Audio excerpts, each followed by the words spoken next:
Hi, I'm Master Sergeant Rick Pierce with the Oklahoma City Police Department. Remember, when driving on residential streets, there's more to your drive than just arriving at your destination. The officers of the Oklahoma City Police Department would like to remind you the streets are narrow.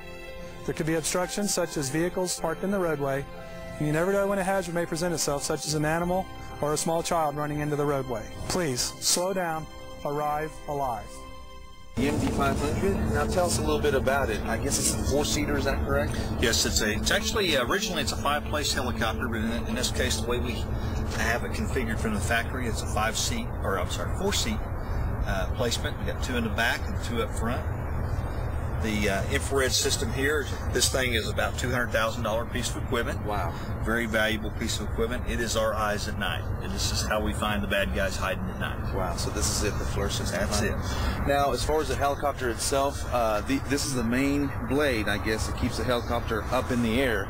Also, very expensive piece of equipment, and can't just be tuned by anybody, right? It has to be an actual mechanic that tunes those up. Yes, and again, the city has two full-time maintenance mechanics.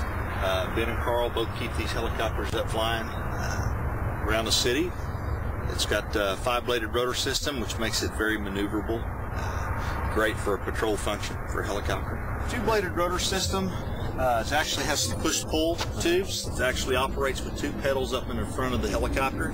Each time you push either left or right on the pedal, it changes the pitch of the blade. You can see here.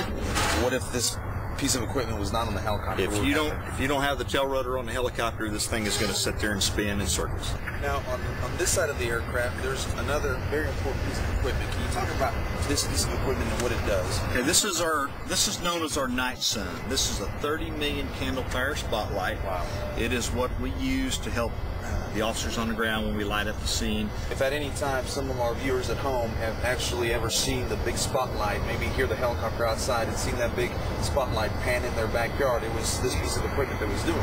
Yes, yes. Doesn't always mean we're looking at a suspect running, but that's what it's used for. Now let's come up here to the front of the aircraft, and something that really sticks out to me is this piece of equipment down here. Can you talk about what this is and what it does? Yes, this is actually a wire, known as a wire strike kit. It has the long one here at the bottom and it has a shorter wire strike at the top. This kit is actually designed to cut wires or to cut highline wires.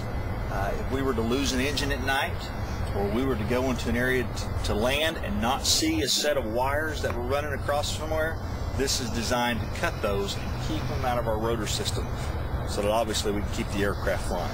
All right. Now inside, can you talk a little bit about the inside of the helicopter? Sure.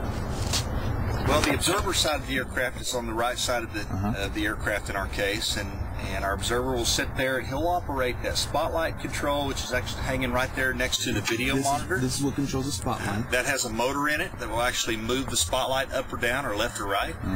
The video monitor right there is what we're looking at to look at the infrared image or the video camera image. And that right there is your control stick for your infrared, forward-looking infrared, and your video camera. So with one you control the light, and with the other you control the FLIR, which is basically your night vision camera. Yes, and as you can see, the observer's got his hands full operating all that equipment, talking on police radios, and trying to direct officers on the ground to what they need to where they need to go to find a suspect. Now, this helicopter is equipped with dual controls.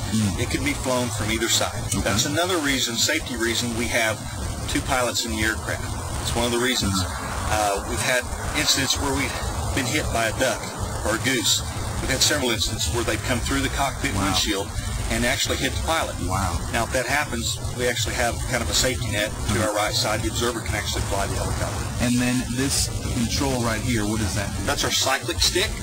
That's going to control the helicopter.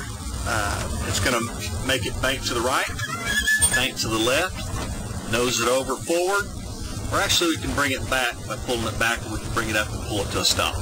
Well, Sergeant, is there any way we can go up in the air and give it a shot? Yeah, we sure can. Show me how that works.